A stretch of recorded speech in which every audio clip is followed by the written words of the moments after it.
Un climat tendu règne ce soir devant le siège de l'UDPS à Kinshasa. Après l'annonce, il y a 2 heures, de la mort d'Étienne Tshisekedi, ses partisans se sont réunis.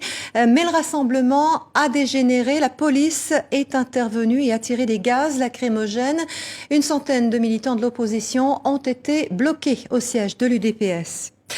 C'est donc un monstre de la politique qui s'est éteint ce soir. Étienne Tshisekedi est décédé d'une embolie pulmonaire en Belgique où il était soigné depuis une semaine. Cet éternel opposant congolais avait 84 ans.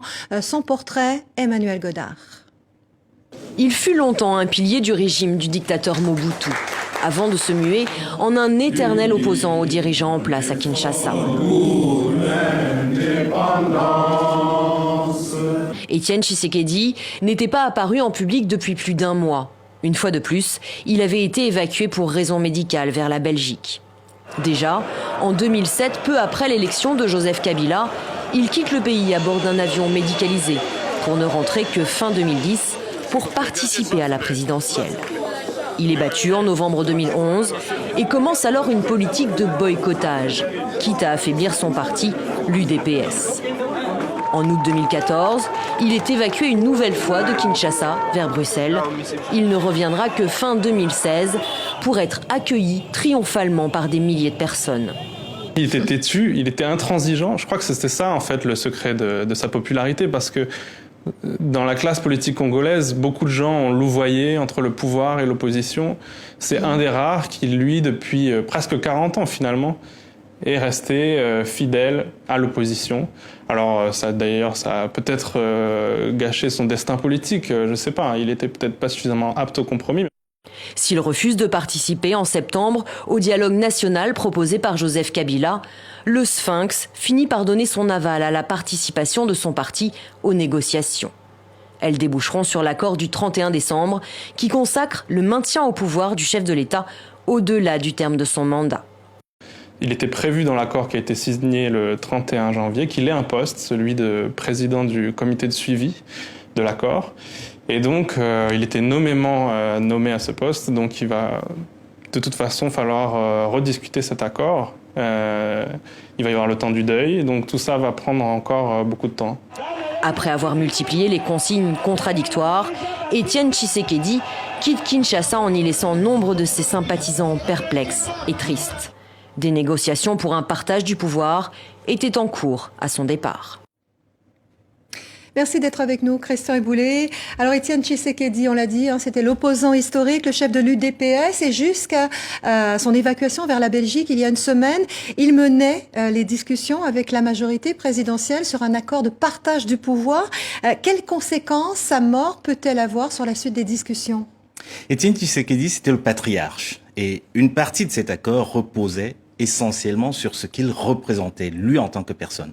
Et donc, la présidence du Conseil des sages au sein du rassemblement lui avait été dévolue, et le conseil de suivi de cet accord, il en assurait la présidence. Mais les 2 postes ont été créés intuitu personae, c'est-à-dire qu'en fait, on a taillé sur mesure ces 2 postes pour Étienne Tshisekedi, à la fois pour son histoire, pour ce qu'il représentait et pour le monstre politique qu'il était. Donc aujourd'hui, la vraie question qui se pose, c'est celle-là. Qui pour occuper les 2 postes? D'abord, au sein de l'opposition, le Conseil des sages, mais aussi ce Conseil de suivi de l'accord, qui est-ce qui va le présider? Donc c'est une question importante qui ne remet pas en cause le dialogue ni l'accord politique qui a été conclu, mais sa mise en œuvre va être compliquée et il faudra trouver une solution dans les semaines qui viennent. Donc on peut penser qu'également il y aura des conséquences sur le rassemblement de l'opposition, sur cette coalition d'opposants. Absolument. Pourquoi? Parce que déjà, avant que Étienne Tshisekedi ne meure, il y avait des disputes au sein de l'opposition. D'abord pour le poste de Premier ministre. Alors ça, à la limite, c'est leur problème. Kabila, le président Kabila attend toujours qu'on lui soumette 3 noms, on lui en soumettait 1. Mais au sein de ce rassemblement, il y a 3 forces principales. L'UDPS, le G7 et puis la dynamique de l'opposition. Ces 3 forces s'équilibraient parce qu'il y avait une figure, celle du patriarche. Maintenant que la figure du patriarche n'est pas là, la question se pose de savoir qui va mettre tout le monde d'accord, étant entendu que les intérêts sont parfois extrêmement contradictoires entre les différentes composantes de l'opposition. Et puis finalement la question de la succession d'Étienne Tshisekedi à la tête de l'UDPS. On se souvient que durant les 2 ans de son absence, il s'était déjà engagé une lutte pour sa succession. Alors, la question reste ouverte. Je ne peux pas y répondre ce soir. Ce qui est vrai, c'est que la crispation au sein de l'UDPS dès ce soir montre que la succession va être compliquée. L'office Félix n'est pas tout à fait certain de succéder à son père. Mais en tous les cas, il a donné ces derniers mois tous les signaux qui montrent qu'il voulait être le garant et puis le gardien de l'héritage paternel. C'est une succession dynastique qui ne se fera pas sans dégâts au sein de l'UDPS. Mais pour succéder à Étienne Tshisekedi, il faut avoir l'envergure et les épaules. Je ne crois pas que ce soit son cas aujourd'hui. Merci Christian Goulet pour cette analyse.